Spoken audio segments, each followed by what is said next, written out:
Hello, everyone. I'm Soda, and you are listening to The Success Palette. Today, we are going to talk about addiction recovery and specifically how we can rebrand ourselves if we do fall into that trap. I know a lot of my listeners are trying to get into the entertainment industry where the pressure to use drugs and some other addictive behaviors is really high. And while we're taught in high school about the dangers of drug use and other addictive behaviors, we aren't taught a lot about what to do if we do fall into that, and how to recover, and how it can affect our careers, and how to rebrand ourselves once we've changed our lives around. And to help me out with that, I have my new friend, Bobby Hall, who is a musician and a recovered addict who is willing to share his story about how he used the artist's way to help him with his recovery and how he is currently rebranding himself. So, Bobby, let's start in the beginning of how you even got into music. Yeah. I mean, that seems great. I started music with I grew up with a friend of mine named Rick Ramage, and he and I were really good friends. And my cousin Brannon, we were all very much into music. We had a great band director in high school, and so we all were different ages. Rick was a year ahead, and Brannon was 4. But I think our mutual love for music, we all hung out, and it started in band. And then I got a guitar when I was like 13. I played trumpet in high school band, saxophone first. I liked 50s music, when I was like 10, 11 years old. Same. Yeah. So, they had some cool saxophone, I guess, in that music. So I wanted to learn to play sax then. And, then, my friends and I got into band, and then we got guitars, and that's kind of a fast forward into the guitar world, and Rick and I taught each other pretty much how to play. We had a mutual teacher back in the day. We took kind of beginning lessons, but we started when we were 13. We were both kind of gifted. And so by the time we were both 15, we were gigging like around town in a band that we had formed, and then by the time we were 18, that band, we were actually in Relics magazine as being one of the next up and coming jam bands to come out of the Southeast, which is like a jam band magazine based out of San Francisco. So we were good, and we were kind of on our way, I guess, sort of. I mean, we were making good music. We had a little band house out in Milledgeville, and we were making good music. But the lifestyle choices of that sort of scene can be potentially problematic, especially if you have an addictive kind of personality like I do. And the consequences of that led me to leave the scene. We had our drummer actually got busted selling LSD, so it was kind of a heavy scene, man. And I got out, and I have a brother who's got a lot of mental issues. He's 18 years ahead of me, and 18 years older. So I've always had this kind of red flag in my instincts, I think, when I get into a situation that gets a little too dark, because with the addiction and coupling that with music and the music scenes that I was in, it's pretty easy to get into a, and shared company of people who are doing some pretty heavy things, man, as far as like drugs and alcohol are concerned.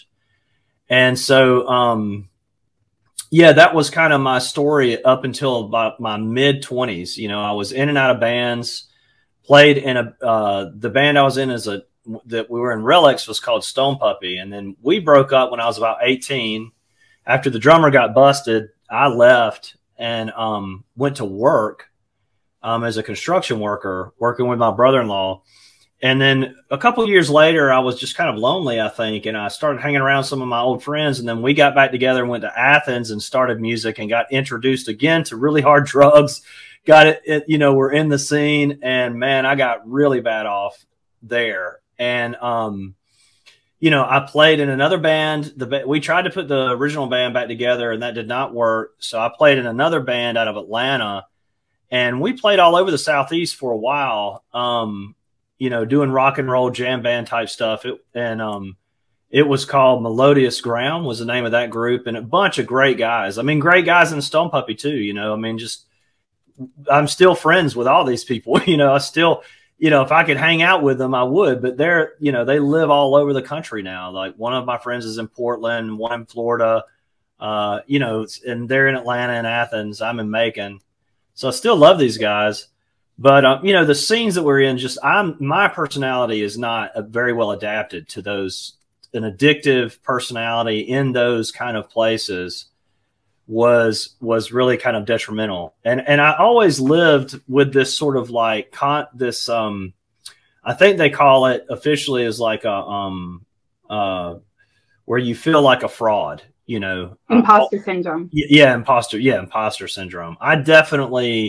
I've never been diagnosed that, but definitely like have it, you know, like it was just overwhelmingly imprisoning. Like I can remember days where I was so afraid to even open my mouth and talk because of what it might reveal, you know, to the people around me, that I was some kind of fraud, really, I guess is the simplest way of putting it, that I would spend days maybe without even saying anything, you know, just living in fear all the time. And you combine that sort of dark place mentally with like heavy drugs and, you know, drug use and alcohol abuse or whatever. And it just, you know, it's a prescription for really bad experience.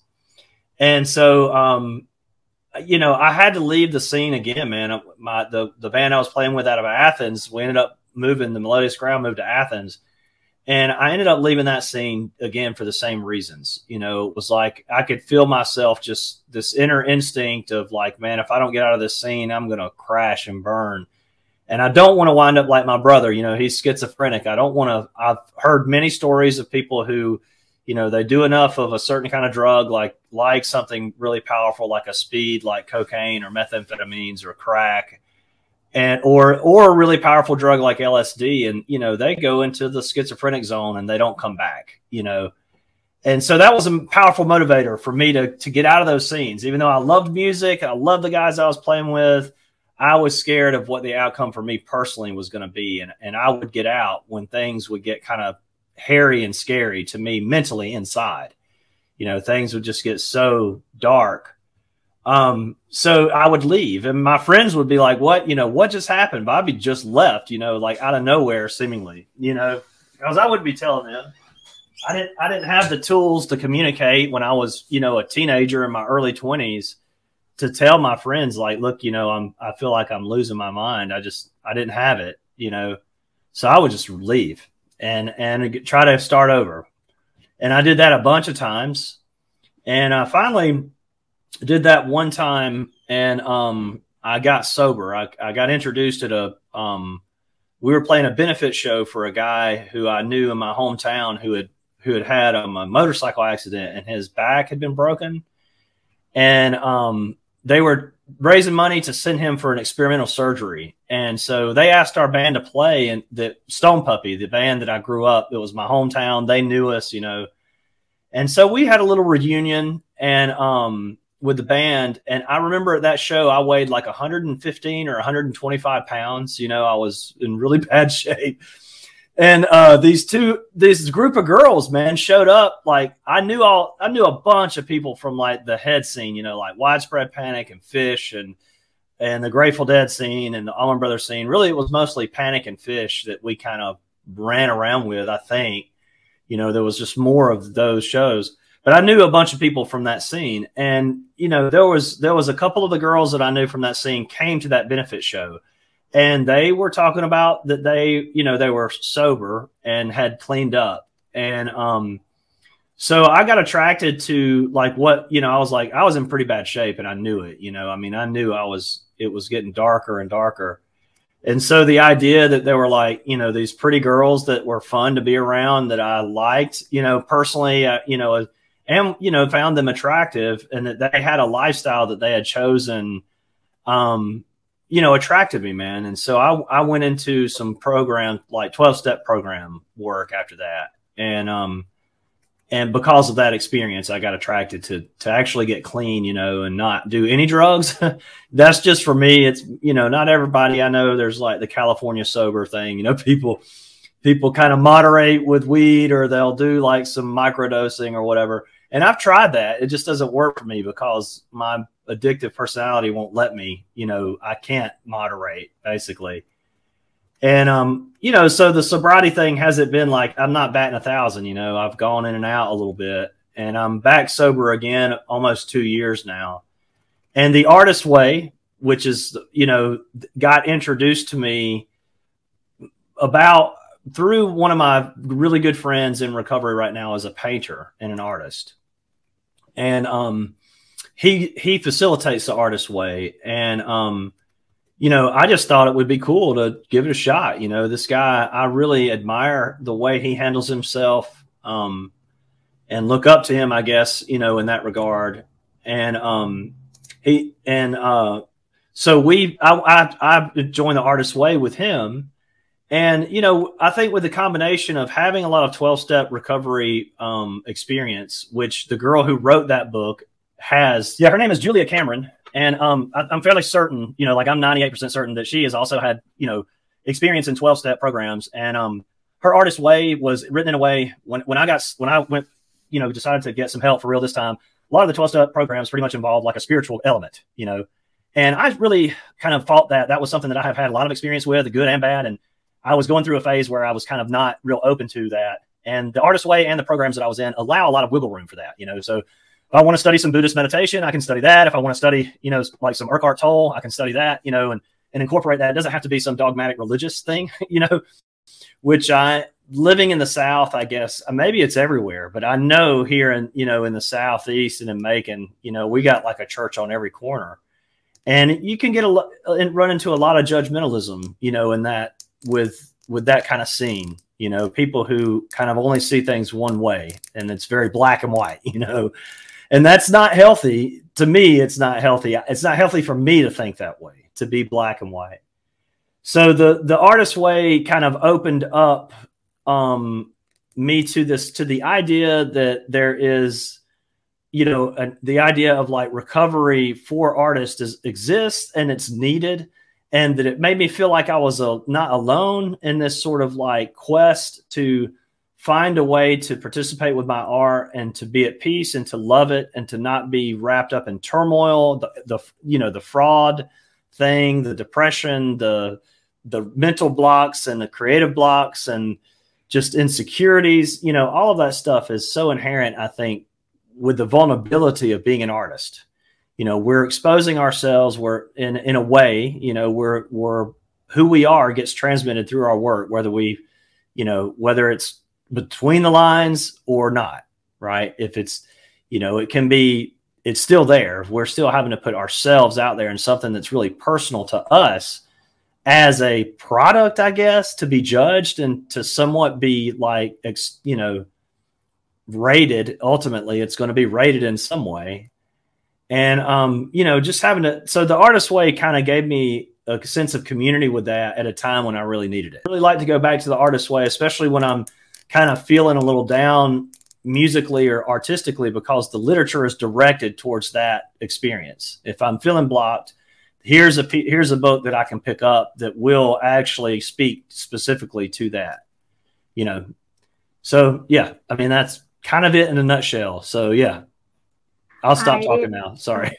No, I love your story. And I think I feel a special connection to it because my biological grandfather, he's also from Georgia and was a musician and got into the same things you did. He came out to California where he met my grandma, who was also into all that stuff too. And, he ended up I heard he ended up dying just alone with nobody because he didn't take the steps that you did. And, just seeing that there are some people who are able to find a way out of that pattern. Like, that's why I don't drink or do any drugs or anything, because I know that, I have this strong family history of addiction. And I love that, we're able to find other creative ways to not, like, you could still, a lot of people think the best way to be creative is with, you know, those drugs. Oh yeah, I believe that when I was a kid. I absolutely did. I really did. And that, you know, to speak a little bit to that, like my brother, you know, I can remember a time when I was young, like 10, 11, walking down the road with a friend of mine who's dead now because of drugs and alcohol. He passed away 2 years ago. And, you know, we were walking down the road and he saw a beer can and was like, man, I can't wait to, you know, try beer, man. And I, at the time I was like, look, I'm never doing that. I'm not going to do that because of my brother. You know, I just wasn't going to. But man, I mean, as soon as I had my first drink, it was like, I forgot all about that, you know, and I started, you know, I went down that path and I really believed that speed was essential. I really felt like it was helping my brain to cope. And I thought that I had to do psychedelics to understand what I needed to understand as a musician to go where I wanted to go creatively. And I guess if that's the stuff that you want to do, and, you know, if you want to be a musician or an artist that expresses from a state of mind that's altered, then you have to do that. But I've found that I personally feel way more connected and just more productive and more, I don't know, I just feel way better about my craft and my art when I'm not doing those things. You know, I'm more organized, I'm more disciplined, I have more follow through, and I'm just more productive. And I mean, it's just, everything is better. You know, I can think, essentially, you know. And so anyway, yeah, I mean, I believed it when I was a kid. I thought we had to do that stuff to do what we were doing, you know. Yeah, it's so. And can you explain a little bit? So, because I know the Artist's Way is a workbook for any sort of creator, like like whether you're an artist, musician, writer, whatever. And so it sounds like what you went through was basically like a 12-step program where they use this Artist's Way workbook. Can you talk a little bit about some of the activities and some of the exercises you would do together? Yeah, so I kind of saw it like, it was sort of like I think it's a 12-week course is what we did. And it was almost like a crash course into developing new habits, basically. And so, you know, you have a community, which is, and it's the person who ran our community made sure that there was a safe space, you know, setting the tone to where, you know, when we come together as a community and share about the things that we're going to share about, which are sometimes a little scary to share about, you know, like when I was a kid, I had so-and-so who tried to stifle my creativity. And now my inner critic, you know, is really loud because I had someone in my life to sort of like bang on that in a critical way. You know, somebody, maybe a family member or somebody that was maybe almost abusive sometimes, you know, and to talk about those things just in a general way with other people can be very scary. So some of that stuff is brought up, not real in depth. It's not like therapy, but everybody's dealing with the inner critic, right? And it's like, where does that come from? And so one of the exercises is to do morning pages, which is just to get up and journal straight. And she recommends doing 3 pages every day.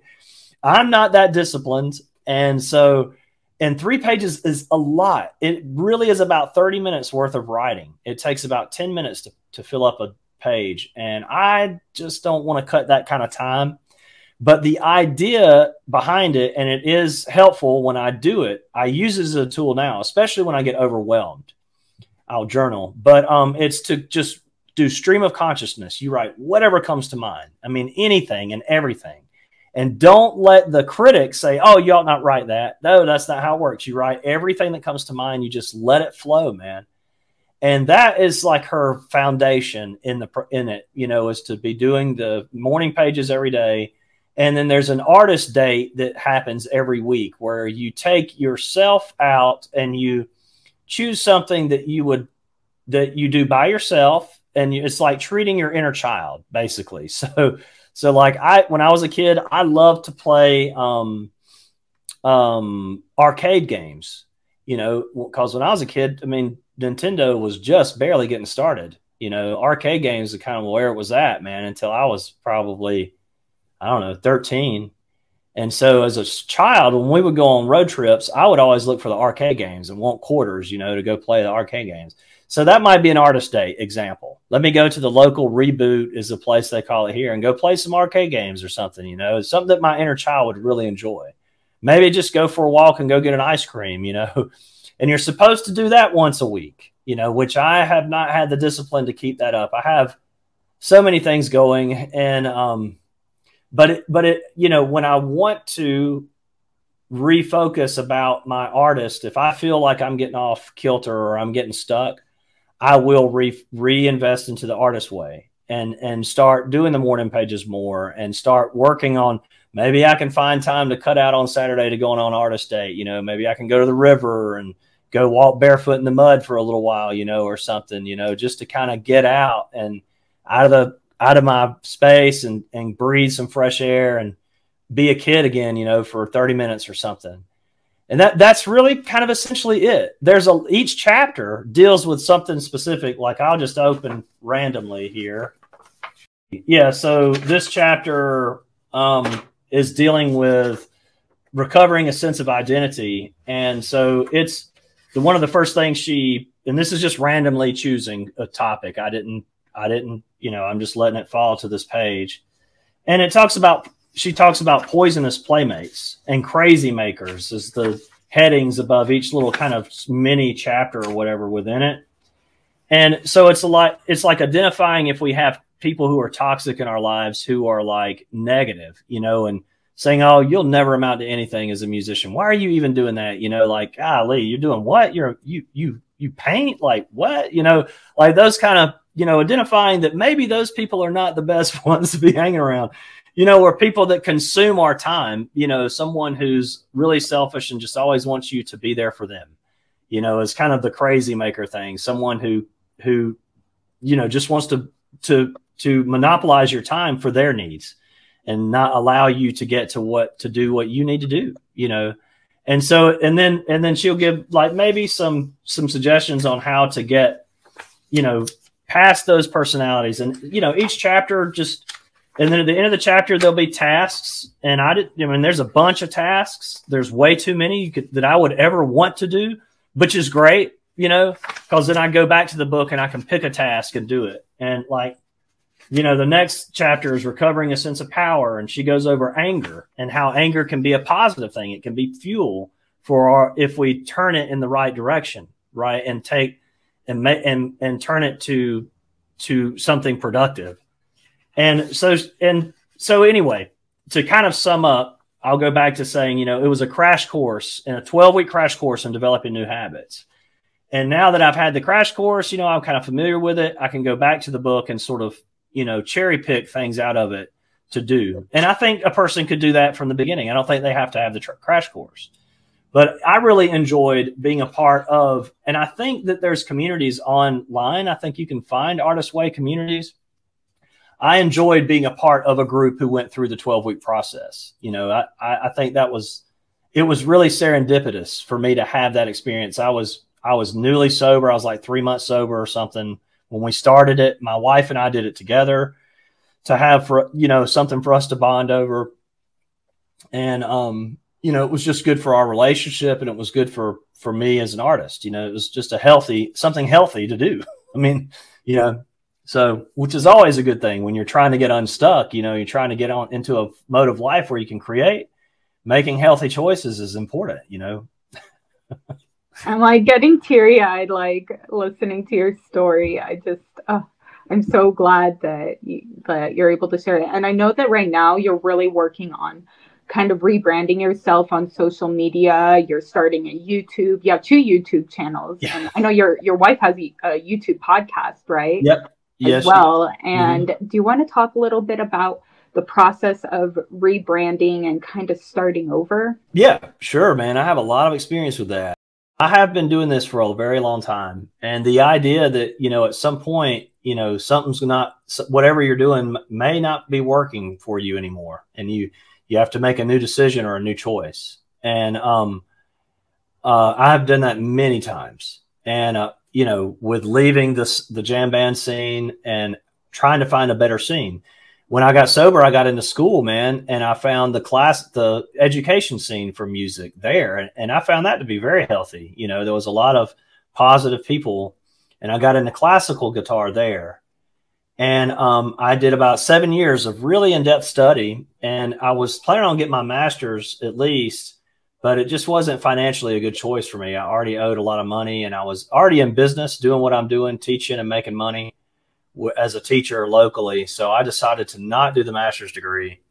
And I went back to work in Macon here as an electric guitar player. So I let go of like 2.5 hours of classical guitar literature that I had memorized to go back to work as like an electric guitar player, and reinvented myself, went to work. I worked with a lot of bands for about 7 years, and I never found a group that I really vibed with. You know, it just never came together for me. I always was working with people that I liked the people, but I didn't like the environments we were playing in. I don't like being out until 3 or 4 o'clock in the morning.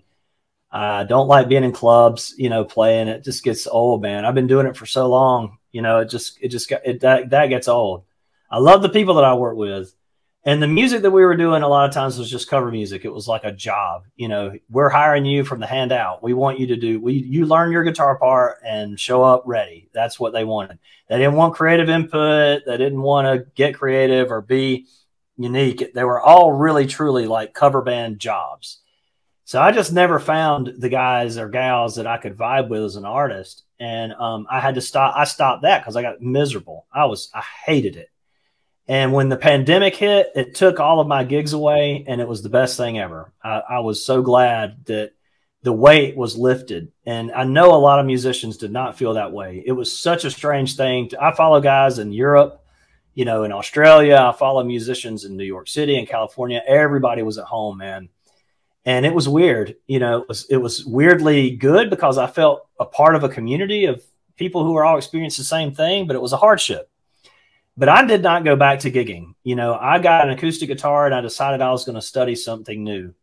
And I chose between bluegrass and gypsy jazz, and I ended up choosing gypsy jazz. So anyway, that was another reinvention. And I just got back to basics. The idea of just playing because I loved it, not because it was a job and I had to go out and play at the local bar on Friday night and try to get my chops to where they were good enough to maybe separate me from the pack to hopefully get a better opportunity. That was I lived in that existence for 7 years, and I was ready to let it go. The gypsy jazz thing, I got hit to it, and I really loved it for 2 or 3 years, and I still am playing it. And just recently, the gypsy jazz, I'm sort of a novice at, and I had gotten to a place where it was really fun, but because of my intellect and my experience, I was conceptually oppressed by the fact that I was relatively new at the genre, and I felt really inadequate, very insecure, and I started having these like attacks of what I call existential crisis moments, where for like 30 minutes to an hour, I'm like questioning my entire life, you know. And I've had them every time, like when I left the band scene and I was working here and I said I was working for cover bands, same kind of moments, you know, where it's just so like profoundly heavy that I got to do something to change. And so I went back to classical guitar, and it just made sense. Like I like to compose. I like to be creative. I'm never going to be like probably will not ever make it to virtuosic performance level with a classical guitar, but I can compose in that genre. I can compose in the gypsy or La Pompe genre. And it's both of them are crafts that you only need 1 or 2 guitars to complete the craft. Right. I don't have to have a band. I don't have to have a bass player or a drummer. Really just me and my guitar, really. And if I can find somebody to play rhythm guitar for me on the gypsy stuff, then great, which I have a friend who's doing a little bit of that for me now. So it's really autonomous, right? I'm not dependent upon other people. And I have the sort of wherewithal of knowledge that I like to see things completed. I've worked as a landscaper for a while. I really was a tractor operator, and I like sculpting the dirt, you know, and seeing when I show up at a yard and it's a new build, or, you know, they want a horse riding rink built and it's just a big pile of mess. But when I leave, it looks like this beautifully sculpted dirt, you know. I like that experience. So composition really means a lot to me, to be able to finish something, to see that it's done, to record it, and to have it. And that's really all I need to blow my hair back and make me want to play every day. I can play 10 hours a day solely based on the fact that I love to learn and I love to compose, and never need I don't need anything, no other motivation. You know, I don't need a gig. I don't need some sort of like long arcing career thing. It's really about the love of playing and the love of creation. And that's the consistent, all the research that I've done for all the virtuosos, which I'm not saying I'm a virtuoso, but I like to study them, like Julian Lage and, gosh, the list goes on, Pat Metheny, Jimmy Herring, Andre Segovia, Roland Diaz. I mean, just, you know, all these guys, I'll look up their interviews on them and listen to, and, you know, it boils down to the same thing for every guy, no matter what genre and gal. Most of the ones I study are guys, but, you know, the ones that I've studied, they love to play. They find this innate childlike drawn to the instrument, and just the vitality of the of their passion for wanting to play, wanting to create, the love of music is what keeps them going. And that's what I have searched for over the years. It's like when I'm in a really bad place, well, what is it that's making me miserable? Most of the time it's some sort of conceptual oppression, right? Like I've got to work to, I got to go play in this cover band or whatever it is. Maybe at school, I have to do these programs or what has it been in the past? I don't even know. And to change that, and find, well, what is it that I love about music and what is it I love? And how can I tap back into that? I've got a concert coming up in a week and a half and I've been sick for 3 weeks. My hands haven't been able to practice. And yeah, I need to get my athleticism up. But the thing that I really am finding that I need to do is do creative stuff. But when I hit the stage, man, the therapy's helped. I don't feel as much like a fraud anymore. And I want to be able to have that energy, that vitality, communicate that passion, man. That's what's important. And so getting in touch with that, not just hammering the pieces because, oh my God, I've been sick for 3 weeks and I got to hammer these pieces out. I've done the upfront work with the pieces. So it's now about like getting in touch with that love and passion and hopefully sharing that with people, on stage and not having a panic attack. In my therapy, we focus on a visualization and it's me having a panic attack on stage, which has happened way more than once. And I'm sitting there and my hands are shaking like this and I'm having to play, man, like classical guitar with your hands shaking like that doesn't work. It doesn't work with any style of music, but especially classical guitar because there's so much fine motor skill that you have to apply. So yeah, I've struggled so much and I'm so grateful that we met, because what you're trying to do, I think is fantastic. I think this is, there's so much good stuff out there with the internet about these kind of things where artists need this, we need to tap into some sort of community that knows how to deal with the plight of an artist and how it really conflicts with, how many of us have had that experience when we were kids? Oh, you'll never make it as an artist. Don't do that. Go be a lawyer or something, go become a divorce attorney. It's like, don't do art because you'll starve, and you're not good enough. And how do you expect to be as good as that guy, Picasso or Monet? You could never do that. We all have had, I think every artist has had that experience, I think. And so we need the community, I think, and developing some sense of like togetherness that so that we're not alone in that plight. We have some fortification against the naysaying side of community, that society that says artists are a waste of time. And that's really so silly because, artists really hold up the pillar of our emotions and our culture. That's how we transmit it. We're really proud of it and we really love it. Everybody has something everybody has some sort of artistic thing that they're really drawn to. And but yeah, we need each other and we need to sort of learn how to face the negative sides of this stuff. It's complex and it's real and it's difficult. So I'm really glad we met, got a chance to do this. If I'm putting my 2 cents out there, and I hope it helps somebody, I really think it will. I'm hoping that before we end, if you're feeling up to it, I'd love if you play something for us. Yeah, sure. I'll play. Yeah. I have a website and two YouTubes. I've got a new YouTube that I'm starting. My website is bobbyhallmusic.com. And the hallsofmusic.com is my wife and I's like business that we teach. And I have a lot of videos on the halls of music. I'm restarting over with all of that, which might be a little bit crazy. But anyway, we'll see. I'm trying to rebrand as more as an artist, where the stuff on the halls of music is really teaching, and that's it. I'm trying to rebrand as an artist. And because I really love to compose, whether or not they're good or not. And so this is a composition that I wrote with the intentions of to the beauty of kind of jazz meets classical a little bit. And some of my favorite composers, I kind of borrowed some ideas from Leo Brouwer. Not really, but it's sort of inspired by one of his pieces called One Day in November. And this is called the Morning Mist. It's going to be the piece that I open up with at the concert that I do, because it's relaxed and it's relatively easy to play. So I can get over the stage, hopefully get over the stage jitters by playing something easy. All right, here we go.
All right.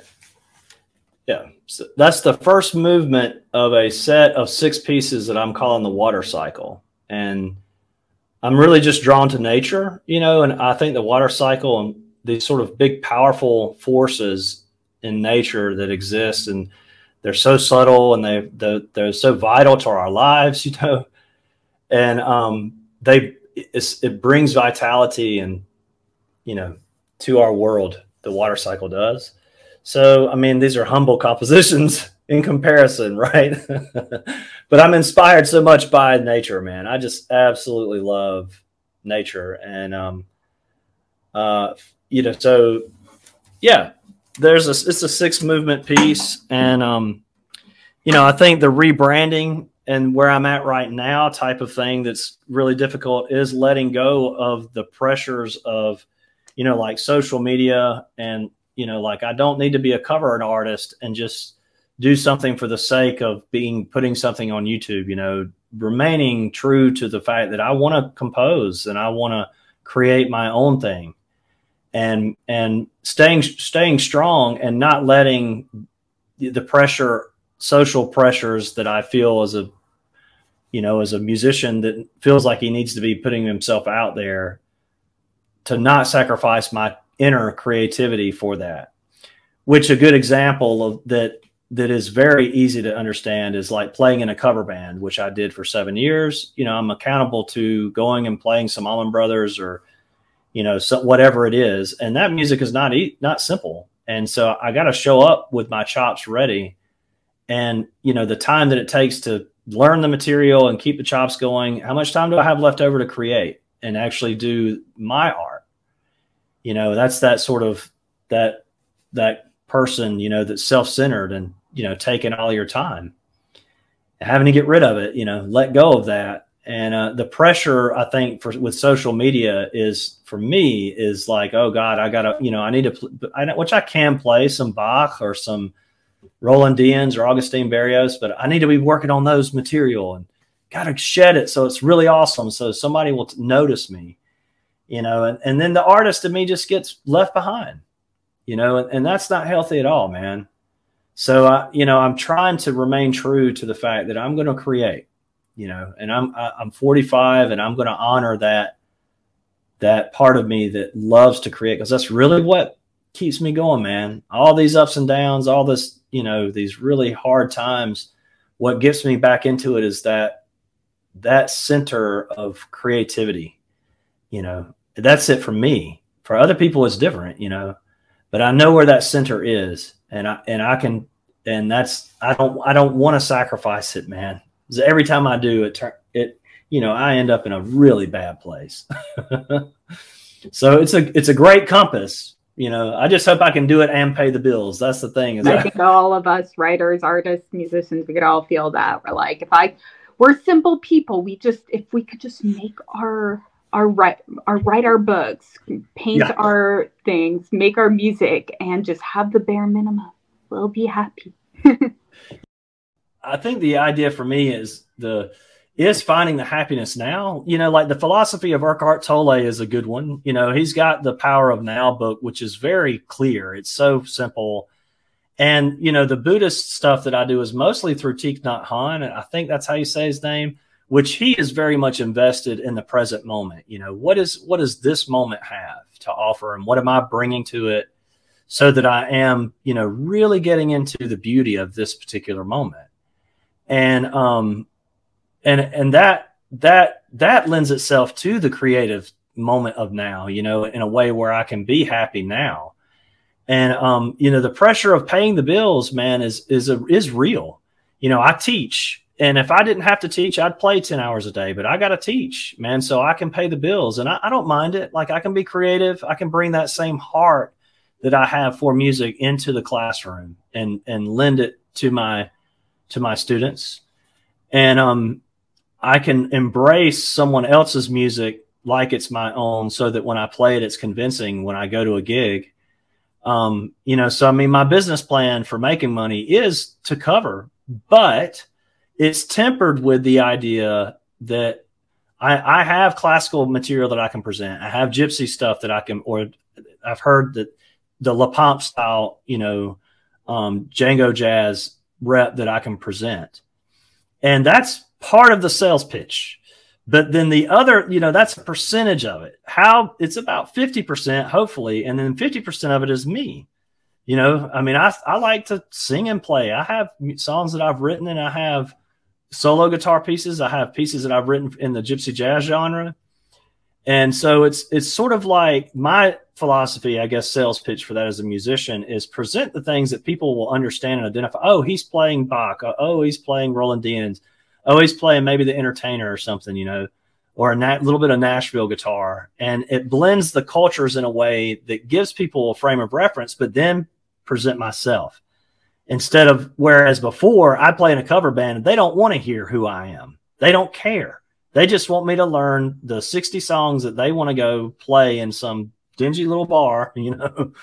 And man, I can't do that anymore, man. And that's the, you know, the balancing act. I wish I could remember the guy's name. He's a writer, and he talks about writing and how being an artist is like we're an island, and we're creative over here in the island, and the island is separate from regular society, which says you must conform, you must do something, you know, you have to do it this way. And then the artist makes something that the regular society says, oh yeah, we like that. Now you must create more of that so that we can buy more of it. We want more of that, you know?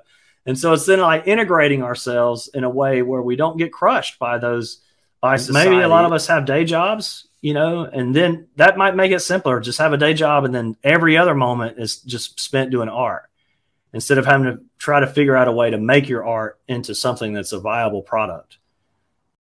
Your story, just even though I'm not a musician, like I really connect with it. So again, I appreciate you sharing, and I really think that it'll help a lot of people. I hope it helps somebody. I hope that, you know, the more people out there talking about this kind of stuff, the better, man, because we need each other as a community to stay strong and to stay lifted up and positive, for sure.